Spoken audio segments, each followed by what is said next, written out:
Hey there, Maureen here, founder of the Mindsight Academy, neuro coach to executives, leaders, entrepreneurs, and a neuro leadership trainer using insights from neuroscience to help you flourish and exceed expectations. Welcome to another episode 16 of the Lead to Excel podcast, a show designed to equip you with knowledge to understand the science of how your brain works so that you can unlock your leadership potentials with the tools to rewire your brain for you to flourish, excel, and achieve high performance in every area of your life.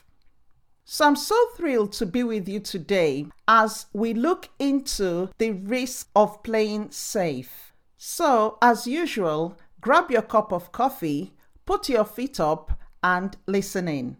So let's start with this quote from Stephen Covey that says, "I'm not a product of my circumstances. I am a product of my decisions. If I step out, I might fail. What if I get the promotion and find that I'm not good enough? It's better to stick with what I know. This way, I don't have to discover the ugly possibility that I can't do it and fail." Have you or anyone you know said those words recently? The job that I do means that I travel around a lot, and I've concluded that I don't have patience with slow drivers that are in the wrong lane. I remember doing the school run daily along the double carriageway in the UK with a maximum speed of 60 miles per hour. My worst nightmare was when my neighbor, who was also doing the school run, was in front of me. She was always playing safe at 40 miles per hour. There was this long stretch of about 15 miles of very windy roads, so it was actually really difficult to overtake once you got onto that stretch. And I remember the number of times I ended up stuck behind her, and it was a huge nightmare. I had to remind myself in those times to stay calm and use that time to listen to my ebook and just make the time more productive. Remembering this got me thinking of driving on the motorway. Now, I want you to listen and see if you can identify yourself. I was recently driving back on the motorway from Heathrow Airport in the UK. I noticed different types of drivers. The ones that stayed safe on the slow left lane, going at a steady, slow pace. Then you have the ones that enter the left lane temporarily to be able to enter or exit the lane. Majority of drivers I noticed stayed in the middle lane where they maintained a steady, predictable speed as they cruised along. Then you had the drivers like me on the right fast lane. The impatient ones, some of them that were quite aggressive, clocking up the highest speeds as they fled past. I observed as people maneuvered in and out of lanes to be able to improve their position, overtaking other cars as they pushed ahead to achieve quicker arrival times where they were going. On occasion, you notice someone in the wrong lane that was not following the rules. I'm talking about the drivers that hog the middle lanes but are too slow and refuse to move out as other drivers either close up behind them, and the ones on the right lane that are moving much slower, so you have to put your brakes on and hope that they would move over into the middle lane. Or they end up forcing the drivers to navigate around them in order to maintain the desired speeds. So which driver are you?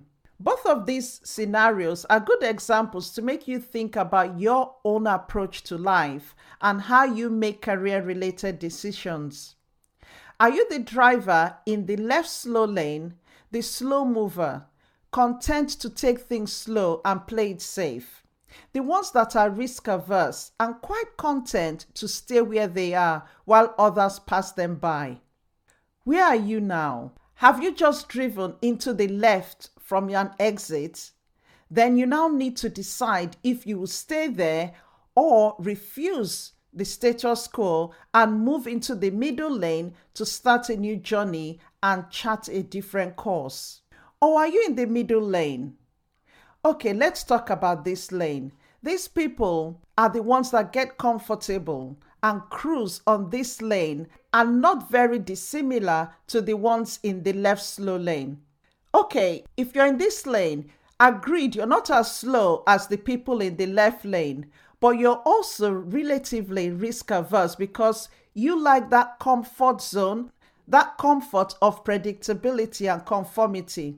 The interesting thing is that being in the middle lane can be quite deceptive because you end up feeling that you're progressing faster than the people in the left lane. But you are, in every respect, more risk averse as you don't have to contend with the incoming traffic that the left lanes have to deal with. You literally get into that middle lane and set your life to cruise control, happily cruising through life as you follow and react to what other people are doing in front of you. Or are you in the right fast lane? This is my favorite lane. Those in the right lane are considered to be the biggest risk takers as they set their own speeds, get irritated when they come across those blockers in front of them, and watch as they hoot their horns to get these blockers to move, or they decide to maneuver their way around them. The risk that come with their impatience or the aggression or whatever you decide to call it is the price that they pay for living, be it fast, but also quite liberating as it gives them freedom. The fact is that risks are everywhere. And I'll ask you this, are risks only encountered in the right fast lane? And the answer is definitely not. The fact is that each lane has its own risk, but which lane would you consider to be the safest? You might think that the slowest left lane is the safest one, but research has shown that the fast lane or the middle lane are actually the safest. While crashes in the right lane are often more severe, it actually has the fewest crashes overall. The left slow lane, with its continuous merging of traffic, is actually where the highest rate of accidents occur. Your ability to navigate your career moving forward will depend on your willingness to adapt to change and take risks.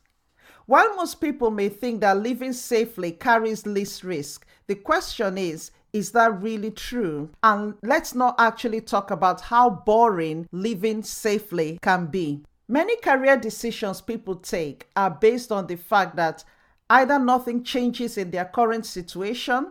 For example, assuming your job role stays the same, you're assuming that your organization will stay the same, your clients will always be there. And there's the assumption that the people in front of you that you're following are doing the right thing, so you just follow suit. I don't need to tell you how unrealistic this kind of thinking or mindset is. The fact is that life is full of ups and downs, twists and turns. There's now an urgent need to equip yourself to cope better with this relentless change and promote your personal well-being for both your personal and professional survival. The only thing constant in life is change. Let's look at the following example. A middle-aged lady named Rita has been working in a hospital laboratory for 9 years. Rita's line manager gets a new role in a private hospital which is much smaller than the hospital in which they currently work in. So the laboratory there is also small and quite new. But he asked Rita to join him in this new adventure so that she can be the head of the lab there. This new role will give Rita the opportunity to leave the current job which she has grown to dislike quite a lot recently. She will have the opportunity to get into senior leadership and progress her career and be able to make a bigger impact. This new role comes with a slightly higher salary, but the commute to work is slightly longer. But it has great career progression prospects, fantastic management training, and it will also give Rita more time to spend with her family because it's less hours. Rita is unsure about the longer commute. It only takes her 10 minutes to get to work, and she can even go home for lunch now. This new role will add another 15 minutes on top of her journey to work, and she'll have to catch a bus. And she feels that nothing is guaranteed with this job. What if she gets there and dislikes the job? At least she knows what she's getting where she currently is. This new role is going into unknown territories. In the end, Rita decides to stay in her stable position and reject the job offer. 9 months later, there's a restructure in the hospital and they decide to get rid of a whole level of management, and that was Rita's level. Rita lost her job in this restructure and was offered a new role in a different area with less responsibilities. She's now left a lot worse off than if she had taken the new job offered to her previously. When Rita had an opportunity to leave earlier but turned it down, she could not have anticipated that her current job situation could change so drastically. While at the time, the prospect of changing her job seemed like the riskier move, Rita could have spent time to reflect and evaluate the situation much better about what she actually wants for herself and actually take that bold step to step out of her comfort zone. But she didn't. Not taking action has costs that can be as consequential as taking risks. It's so important to reflect on the consequences of inaction. In today's marketplace, where jobs and job categories are being destroyed and invented at an accelerating rate, the riskiest move one can make is to assume that your job, your industry, your business are secure. In life, there's no such thing as stability or certainty anymore. Sometimes playing it safe is the riskiest strategy of all. Change is the norm, not the exception. Let's look at Jeff Bezos, the Amazon guru. You might think that the world's richest man in charge of the world's richest company doesn't fail. But Bezos is not afraid of failure. He has invested in many companies and ventures that never worked out. He's not afraid to take risks, explore, and push back boundaries. Sometimes those efforts that he put in didn't yield much for him or for the organization in terms of financial gain. And actually, many resulted in financial loss. But he learned from failure and never stopped pushing forward with his vision. And that's why he's achieved the amount of success that he has today. On my webinar on how to achieve high performance and resilience, I actually talk a bit more about other successful people who've taken risks, seen failure, but come out on the other side extremely successful. You can also listen to my story there, how I experienced massive failure, public failure actually, and that is what has set me up for the success that I enjoy today. Let's look at some ways to become more risk tolerant and be able to take proper action. The first thing is you need to develop self-awareness. Start by understanding who you really are. Why do you think the way you do? Why do you act the way you do? Why do you respond or react to situations the way you do? Listen to my podcast episode 11, where I talk about who am I to enable you understand your purpose and what makes you you. Or you can visit my online academy, the Mindsight Academy. I'll leave all these links in the description. The important thing is that you need to decide what you want to do in your life. The second thing is discover your passion and purpose. Your passion or purpose is closely interwoven with your value system. Values are something you instinctively move towards, so it's prompted from within you. Finding your passion or purpose is very important as it satisfies a core human need, and that's for you to have clarity, especially in this constantly changing world. You need to be able to be sure where you are going because, like we said, change will constantly keep coming. But if you don't have clarity about where you're going or where you want to go, you'll be swayed and moved and turned and pushed around as the constant change comes. It's just like wind that will come and start blowing you in different directions, and you find yourself not actually progressing because you're being blown around by this wind of change. There needs to be a meaning to who you believe you are. A life without meaning is painful. It's like being lost and afraid. Design a powerful future based on possibility rather than on circumstances, so that you're not changing every minute based on things that are happening around you. So you're not basing your own life on what other people are doing. You've got clarity where you're going and you make that choice. So if you're in the middle lane and you notice that someone in front is either driving erratically or too slow, you know what? You move into the fast lane, overtake him, and you can come back into the middle lane. Or you might have to stay in that fast lane for quite a bit to be able to get past all the people that are in front, so that you can get in front and move to where you want to go because you know where you're going.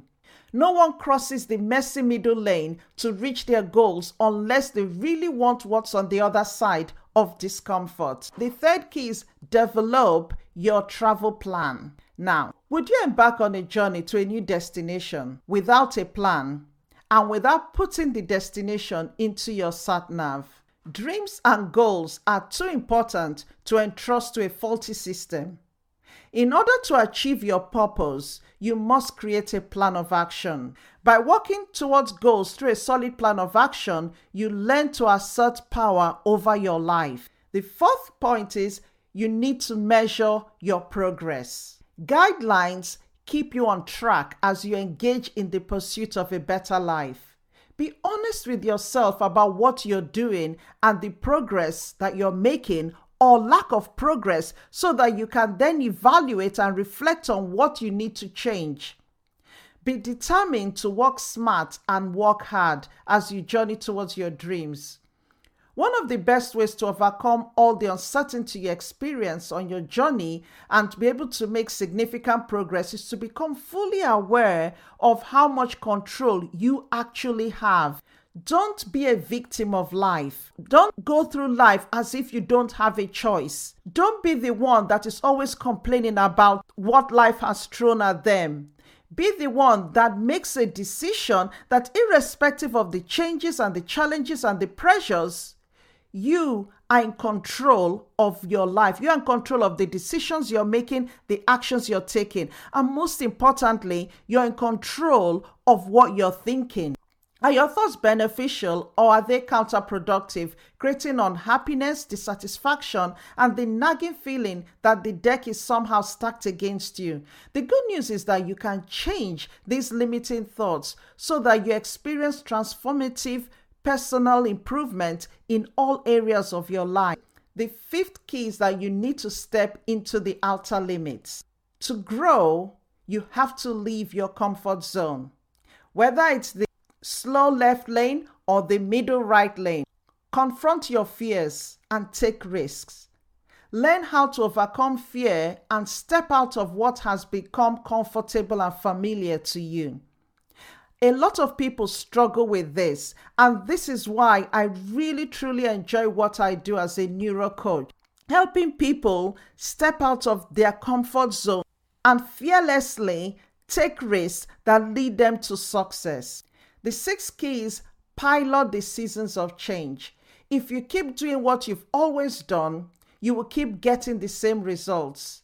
Embrace challenges, learn from them, and manage how you respond to change. Become very emotionally intelligent so that you are able to manage your emotions, manage your thoughts, manage how you feel about different situations so that you're not stifled and stuck due to stress, due to anxiety or overwhelm.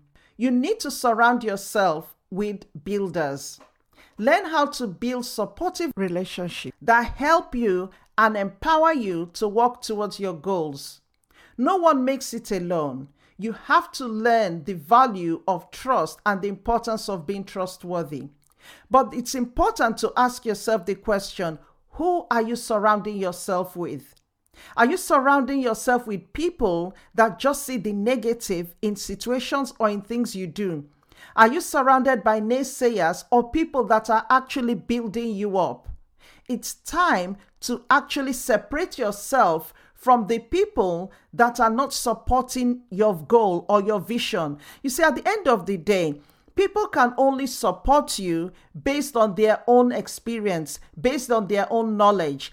If you're going way ahead of anything that they can envision, they will pull you down, and it could be very subconscious and it could be very conscious. Make decisions that promote growth. Who you are today is largely the result of the decisions that you made in the past. By learning how to make the right choices for your future, you're able to set yourself up to thrive. And finally, be determined to win. When you consistently devote your time and energy to the pursuit of your goals and vision, you find out that commitment is a non-negotiable trait that, when renewed daily, propels you towards your dream. Your ability to navigate your career and success depends solely on your willingness to adapt to change and to be able to take risks. So, the challenge of uncertainty is the fun of high performance, and your key to achieving exceptional success is you overcoming fear, stepping out of your comfort zone, going into that fast lane if you need to get into the fast lane, having clarity of where you're going, and charting the new course of journey to take you to where you're going to. The risk of playing safe is that you will not achieve the goals you want. You will not live that fulfilled life you desire. You will not achieve the dreams that you want to achieve.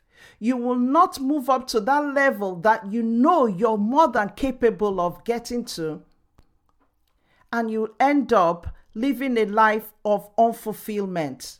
You end up not reaching and making an impact in the lives that you could have reached if you stepped out to take action. There are people there that need the solutions. So don't sit down in your comfort zone while they are there waiting for you to come and help them. So it's time to get out of your comfort zone and take action and start living. When you're about to make a decision and you start feeling afraid, ask yourself, what is the worst case scenario? What's the worst that can happen? In most cases, it won't be so bad after all. Break problems into small actions and reflect on them and actually see if they're really problems or what the solution is for each of them. I hope you found this episode really useful. Be uncomfortable being comfortable. Thank you for tuning in. And remember that you are in control of your thoughts. You can change your situation by taking back control, first and foremost, of your brain. I would love to hear what your biggest takeaway from this episode is. And remember to subscribe to this podcast. If you haven't, please make sure you click that subscribe button wherever you listen to this podcast, because once you subscribe, you will not miss an episode. I do bonus episodes and I don't email about them. So when I have a bonus episode, you'll get it in your app wherever you subscribe to the podcast. So make sure you do. I will also appreciate a review because I'll do a listener shout out each week and it just might be you. Finally, next week, we're going to carry on looking at this stepping out of comfort zone. But the focus is going to be how leaders can navigate the unknown and still thrive. You don't want to miss the episode next week. So I look forward to seeing you in the next episode. Have a fantastic week. Bye for now.